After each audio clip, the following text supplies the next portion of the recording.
What is going on, everyone? My name is Nick, or the Notorious Fantasy, and in today's video, we're going to be doing a 12-team SuperFlex mock draft from the 5th overall spot. Today's draft, the roster settings are going to go as follows. So it's going to be 1 quarterback, 2 running backs, 2 wide receivers, a tight end, a normal flex, a super flex, and 6 bench spots. In most of my leagues, normal redraft leagues, I typically do 5 bench spots, but I think in a super flex league, you might want to have 6 bench spots since it is a little bit more deep and most people want to roster either 3 or 4 quarterbacks. Before we can get into things, though, I would like to ask that if you guys are new to the channel and you do end up enjoying today's video, that you please make sure to hit that subscribe button down below. And while you're down there, whether you are new to the channel or not, please make sure that you do leave a like on today's video. It would help us out a ton. And if you would like to follow me on Twitter, please do so at Notorious FNTSY. So without further ado, let's get into the video. So this draft is going to be from the 5th overall spot. If you guys did end up watching my SuperFlex draft strategy video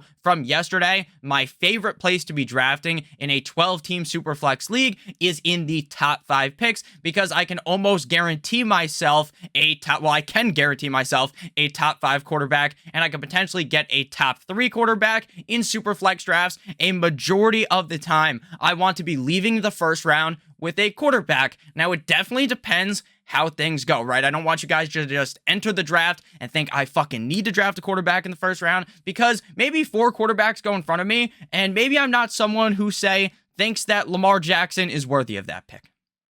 Or maybe I don't think that Justin Herbert falls to me. Maybe I don't think Justin Herbert's worth that pick, and I would rather just wait. And that's okay as well. And that's why I don't want you guys to just go into the draft forcing yourself to take a quarterback here in the first round, or thinking now I need to take a quarterback in the first round and then the 3rd round, and then you took your quarterback in the first round that you're really happy with, and then you get into the 3rd round and you don't really like the quarterbacks that are there.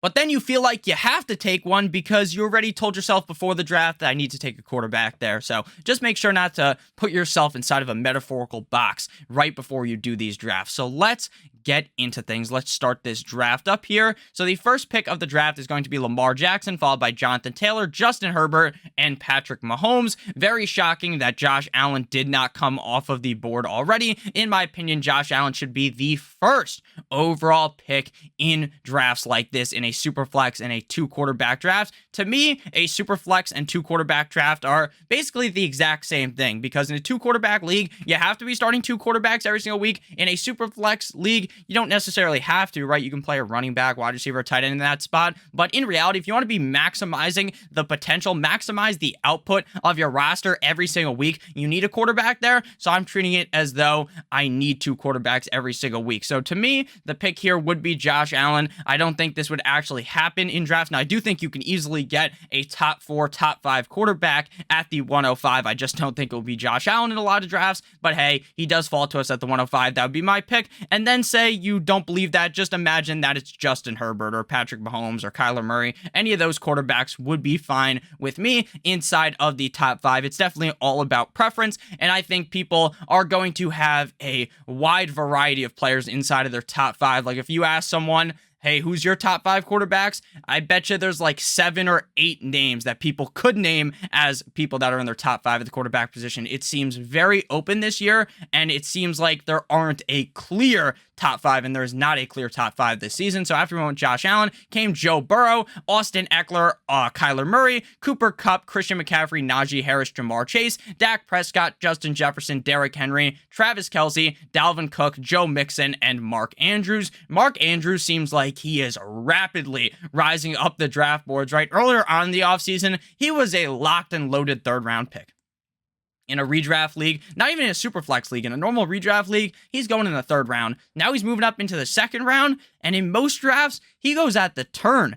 He is a early 2nd round pick now. Do I think he's worth that pick? Yes, but it is very interesting to see. So we already got Josh Allen. The quarterback's still on the board right now. Russell Wilson, Matthew Stafford, Jalen Hurts. I do like these quarterbacks, but I don't feel as though we are forced into a situation where I need to draft back-to-back quarterbacks in the first 2 rounds. Looking at running backs available right now, we got DeAndre Swift, Alvin Kamara, Nicholas Chubb, Javonte Williams, Saquon Barkley. Looking at the wide receiver position, Devontae Adams, Stephon Diggs, Tyreek Hill. For me, me, while I do like DeAndre Swift a lot, I would rather get a wide receiver that I feel as though could easily finish inside the top 3. I think there's definitely a debate to have here. Do you want Davante Adams or Stephon Diggs? Let me know down below in the comment section who you guys would select in this situation. Now, we do already have Josh Allen, so that is going to outweigh the fact that I think that Davante Adams is going to finish better, and I'm going to go with Stephon Diggs for that stack. Typically, when Josh Allen has an amazing game, then so will Stephon Diggs. So I'm going to go ahead here and take Stephon Diggs and pair him up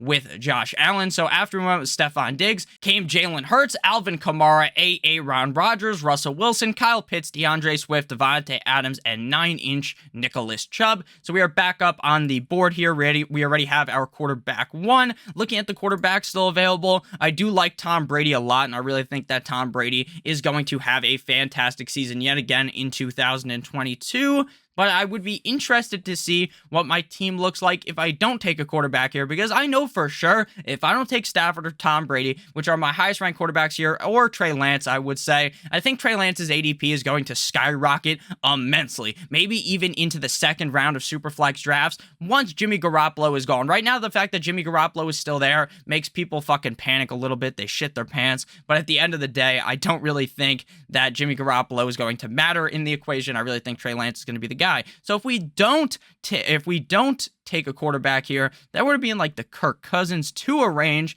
And if I'm being honest with you, I just don't feel super comfortable with them being my number 2 quarterback. Now, I like Tua a lot. I like Derek Carr. But how far are these guys going to fall in a 2-quarterback Superflex drafts? Because in Superflex drafts, quarterbacks get drafted so fucking high. Even guys that you don't even like, even guys that I'm not super in love with. A guy like Trevor Lawrence, Justin Fields, they just go so high in these things that I don't even feel comfortable taking them where their ADP is. So I'm going to reach up and take a quarterback.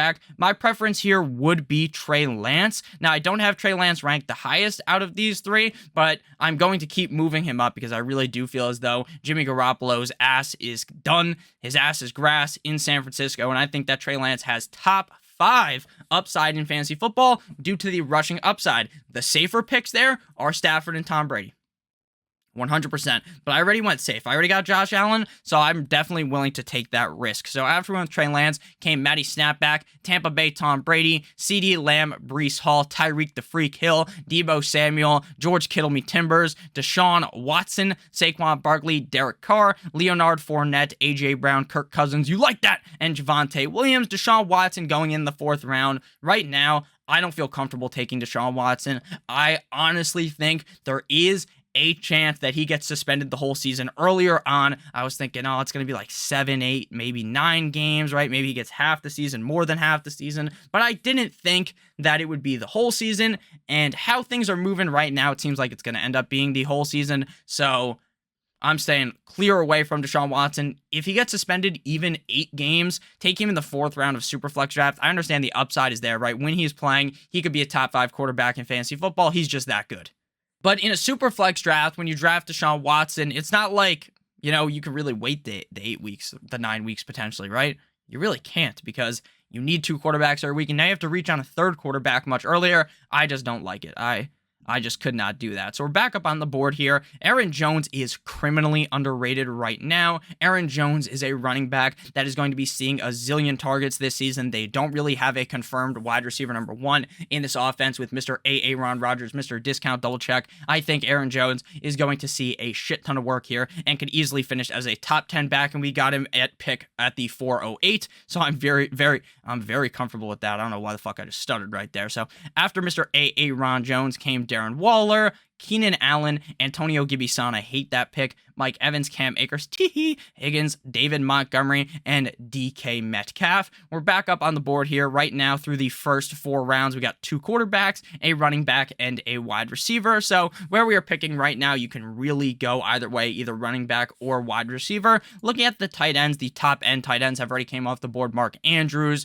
Travis Kelce, George Kittle, Kyle Pitts, and Darren Waller are all off of the board. So now we're kind of in not necessarily a tight end, quote unquote, dead zone, but a range where it's like, I don't really want to reach up, take one of these guys, right? Waller just went. I don't feel like the difference between Waller and Hawkinson, if you're to pick him next, right? That's just like 10 picks later, that's just fucking stupid. So I would rather definitely just wait on tight end right now. My favorite out of these guys, I like Schultz and Goddard a ton this season, or Dallas Goedert, however the hell you pronounce that guy's name.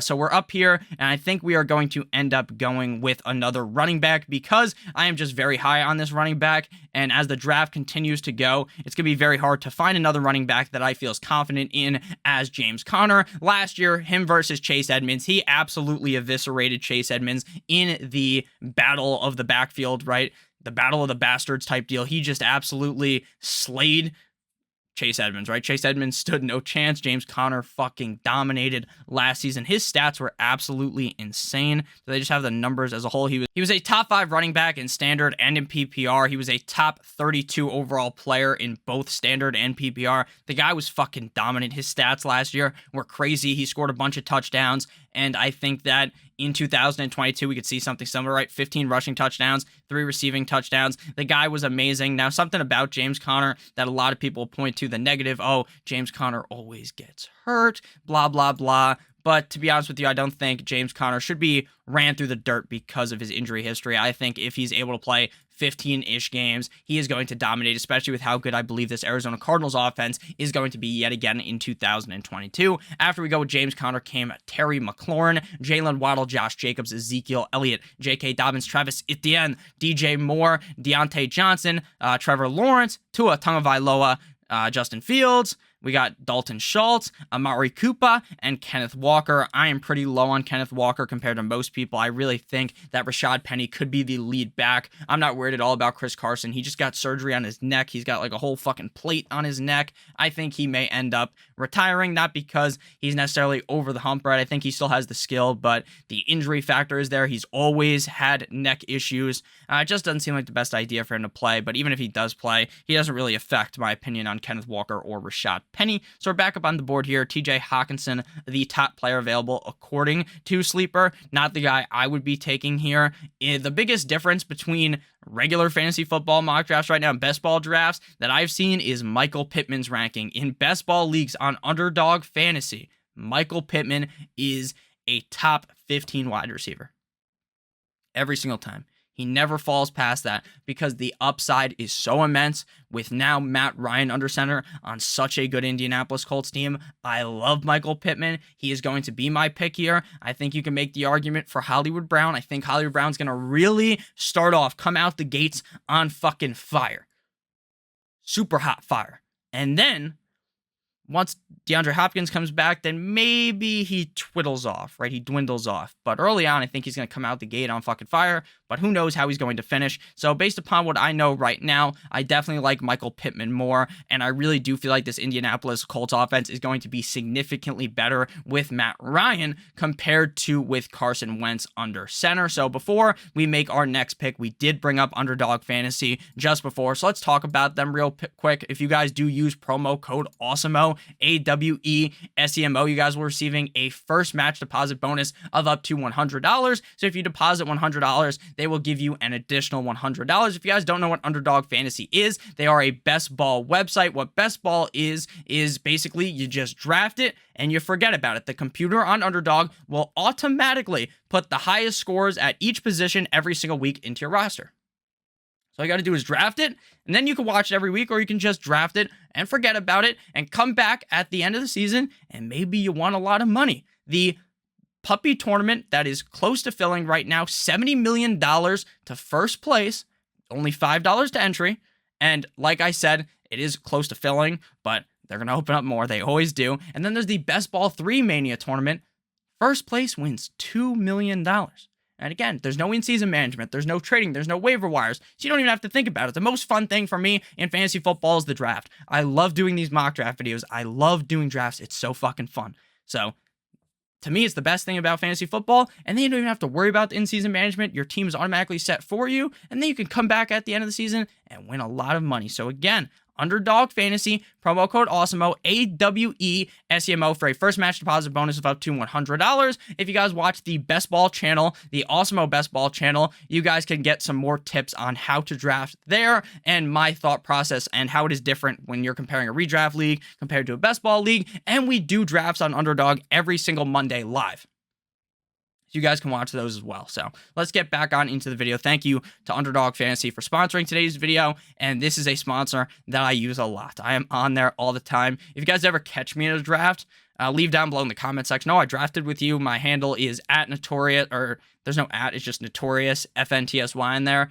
And if you see me, go ahead and tweet that at me. Leave it in the comment section that you made a draft, or you were in a draft with me. So we are back up on the board here at the 7:05. We already have our 2 quarterbacks. I think you can make the argument that maybe you want to take a 3rd quarterback eventually, but not yet for me. And you got to make sure that you're looking at the bye weeks when you're drafting your 3rd quarterback, because you don't want to draft Josh Allen, Trey Lance, and another quarterback that has, say, bye 7 or bye 9 in this case. If you have other quarterbacks, obviously the byes are going to be different. So you got to make sure that you monitor the bye weeks of your quarterbacks very, very heavily, because you will feel very stupid if you draft 2 quarterbacks, especially your first 2 quarterbacks. If they're on the same bye week, you're going to feel like a real dummy. So now we are back up on the board here.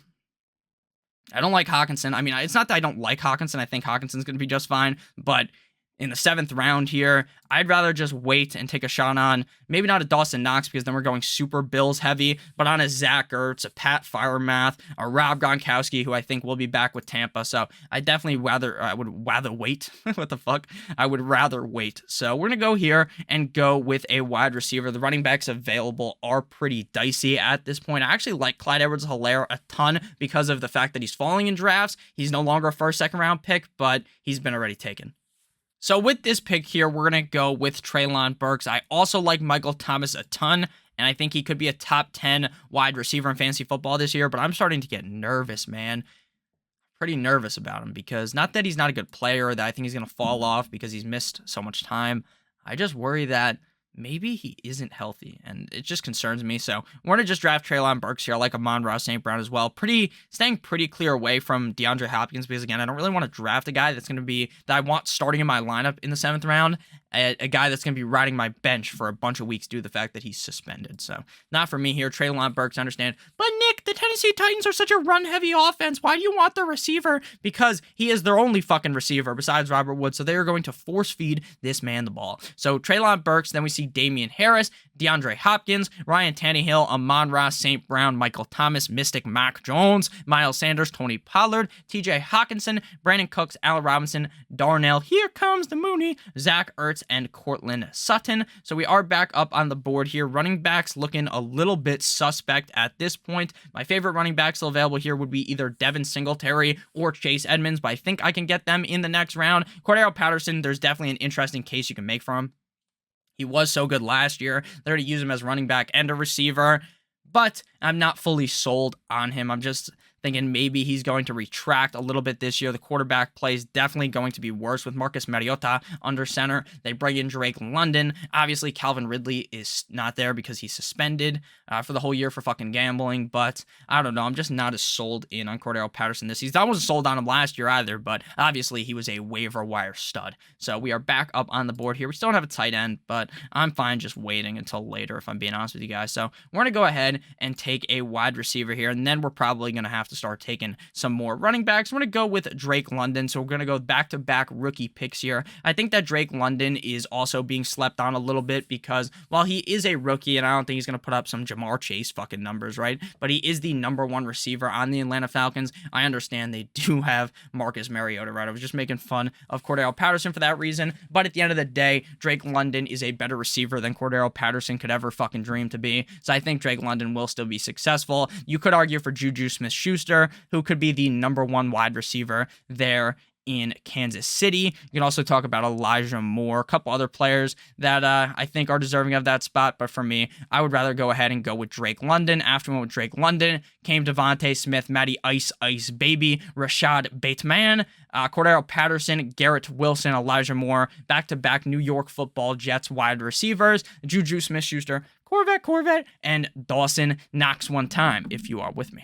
Here, I really like Devin Singletary, but we have so many Buffalo Bills players. We'd be so heavily hinging on the Bills. But real quick, we're not going to take him. But if you look at his stats, towards the end of the season, he was really popping off. towards the end of the season. Devin Singletary was looking pretty solid, and I think that people don't really understand that he was a very consistent running back at the end of the season. While he doesn't really have that receiving upside, I understand that they draft James Cook for that, but I really do believe that Devin Singletary is getting slept on because he's going to be seeing more usage than I think people are going to talk about.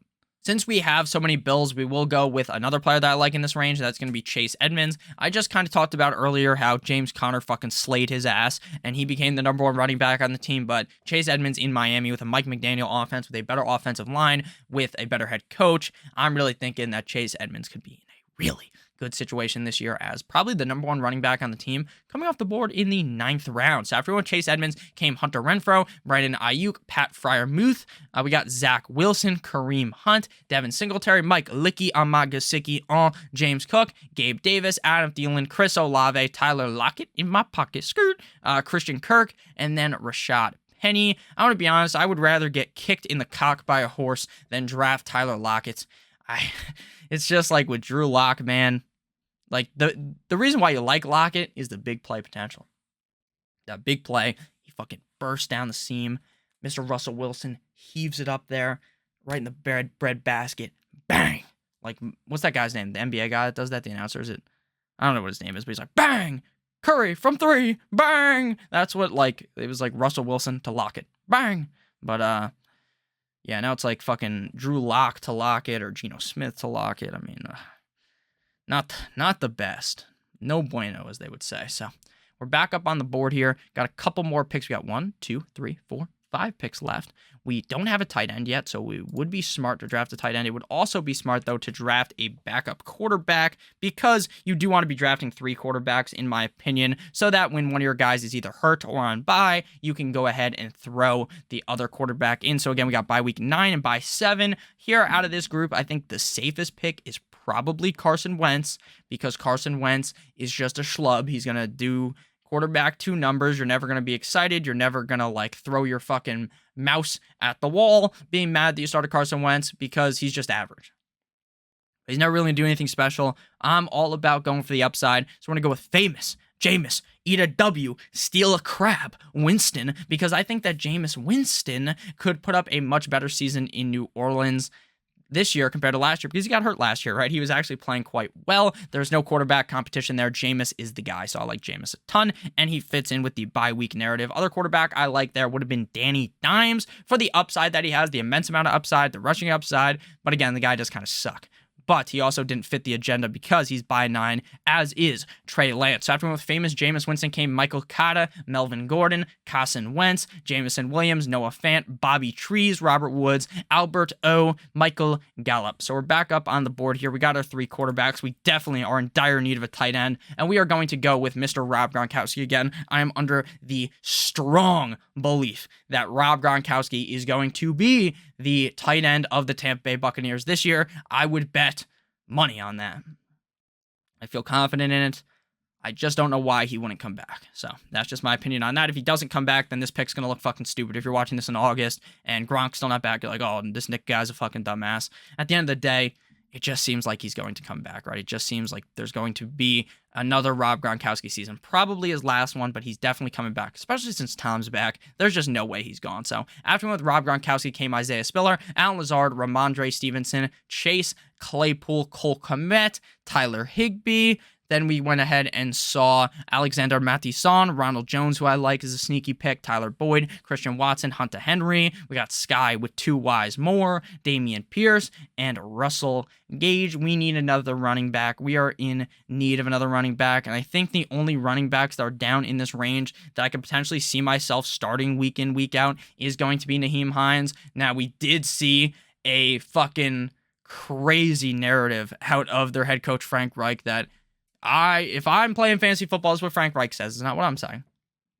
Frank Reich says, if I'm playing fantasy football, I'm drafting Nyheim Hines. Then people get their fucking panties in a bunch, thinking, oh my God, is Jonathan Taylor going to get cucked by Nyheim Hines? Blah, blah, blah, blah, blah. They talk themselves out of this. They might try to talk themselves out of this crazy town of Jonathan Taylor. Look, Nyheim Hines is going to get work. I doubt he has a crazy season, but I do still think he's worthy of a pick. We only have 1, 2, 3, 4 running backs. So I want to go ahead and get another running back here before we close out the draft. And I want to make sure I get another guy that I think could be seeing some starting time, and that is going to be Gus Bus Edwards, running back of the Baltimore Ravens. While I do think J.K. Dobbins is going to be the lead back, there is a chance that injuries happen all the time, and I think he would set in clearly as the number 1 running back. And I think there are going to be games where Gus Edwards probably outscores J.K. Dobbins. Going to be hard to predict, but I think he's a fine pick here in the last round. I'm very confident that Gronk's going to play, so I'm not drafting a backup tight end. I never do that. So I'm going to go ahead and draft another wide receiver here. I don't think you should be drafting 4 quarterbacks. I think that's a little bit crazy. Maybe you do that and then you try to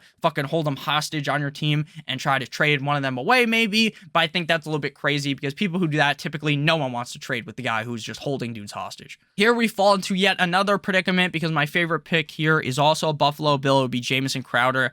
But Nick, Gabe Davis is the number 2 receiver. I know, but would you be surprised at all if Crowder was the number 2 guy a lot of weeks? I would not be. But we're going to just take an upside shot. We have so many rookie wide receivers already that I'm just going to go ahead and take an upside shot here and say that, you know what, maybe Odell will come back.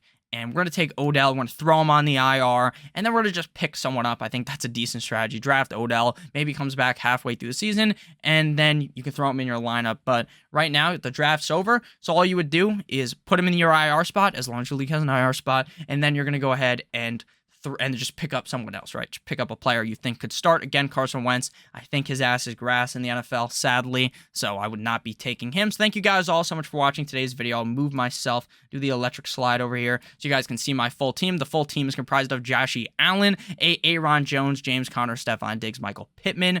We got Rob Gronkowski, Treylon Burks, and Trey Lance in the starting lineup. The bench is comprised of Drake London. We got Chase Edmonds, Famous, Jameis, Ida W. Winston, Naheem Hines, Gus Bus Edwards, and Odell Beckham Jr. So thank you guys all so much for watching today's video. I hope you did end up enjoying. Please make sure that you do use promo code AWESOMO on Underdog Fantasy. If you are new, get a $100 first match deposit bonus. I love you guys so much. Hope you have a great rest of your guys' day. And as always, goodbye.